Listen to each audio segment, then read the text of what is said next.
Life is the concern of mankind about the harmony of the universe.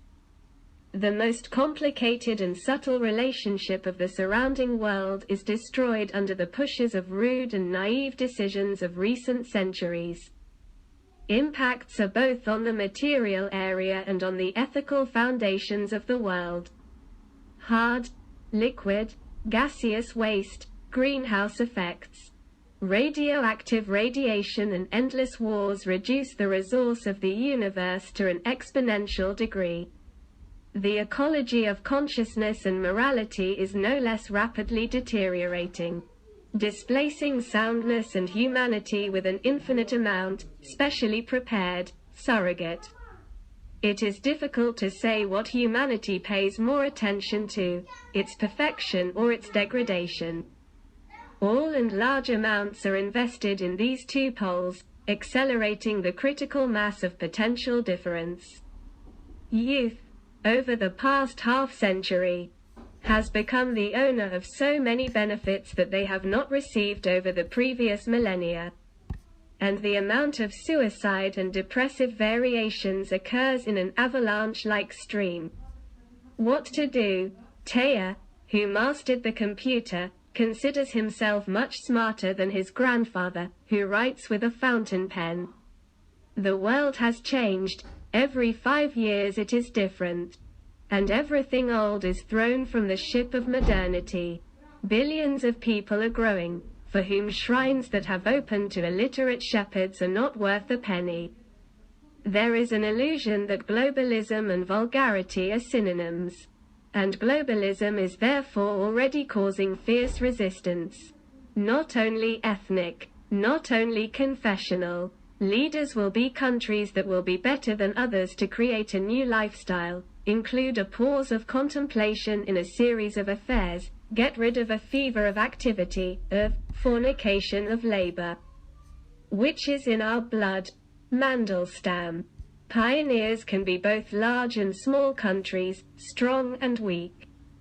We don't know who will break ahead, but everyone should start. The decisive is not economics, but pedagogy, starting with kindergarten. Children grasp the beginnings of a new one faster than adults. I recall the words of a girl of 4, "Mom, do not speak loudly." The trees dry up from this. From early childhood, one can cultivate an understanding of the joy that contemplation gives. And this will prepare people for a reassessment of values, for the transition from inertia to an unlimited expansion of the technogenic world to a civilization of contemplation, spiritual growth and balance with nature. If we just call people to limit our needs, nothing will come of it except discord.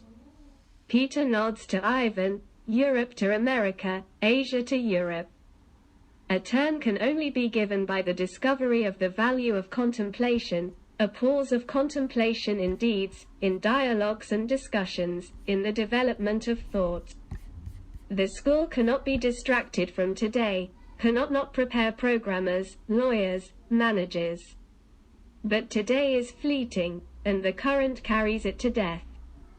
The word, kala, in Sanskrit is homonym. Both time and death. A culture that has not found support in the eternal will fall under the pressure of change.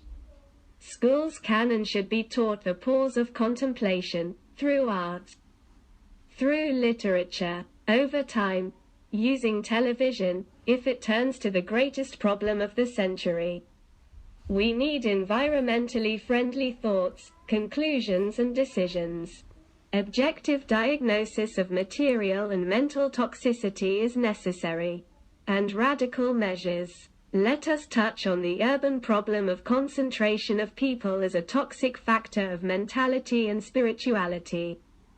Dunbar determined the optimal number of social connections that a person is able to maintain, distinguishing one person from another.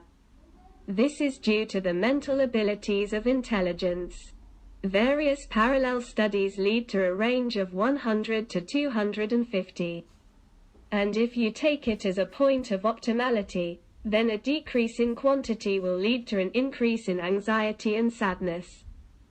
and an increase will lead to excessive excitement, stadiums, various shows, demonstrations, etc., and, as a protective reaction of the psyche, indifference and loss of sensuality and sympathy. Or bringing excitement to a paranormal state, drugs, alcohol, and end suicide. The problem of loneliness in a crowd consists of two highly toxic concepts: loneliness as deep experiences of sadness and loss, and a crowd of impersonal mass, devoid of individuality and sympathy. The crowd is a convenient form for market manipulation and political ideas. A megalopolis is the most convenient format for the spread of toxicity. Of course, this is the concentration of architectural masterpieces, shopping and entertainment. But, like any concentrated substrate, it must be dosed. Otherwise, it's poison. It is these reflections that lead to the saving paradigm of dispersion urbanism, which combines places of small settlements with high-tech logistics and the quality of society. These are roads and transport, local power generation, trade, educational and infrastructure networks, flexible production concepts that replace global concerns in the same territory. The ecology of human life should lead to low-rise construction, equivalent, in terms of cost and ability, to cars, communications and everyday surroundings. It is just as fast to change and dispose of, as evolutionary revolutionary changes in the modern world require. For centuries, real works of art should remain, everything else can change. Change and change again. If the weight of the vehicle is related to the weight of the function carried cargo or passengers, then the weight of the buildings to the functions they perform in them is several orders of magnitude, thousands and hundreds of thousands of times. Hence the cost, complexity and timing of construction, almost zero disposal and, most importantly, an endless lag behind the requests of modern comfort and ecology of life. The tale of the three little pigs adopted a different context.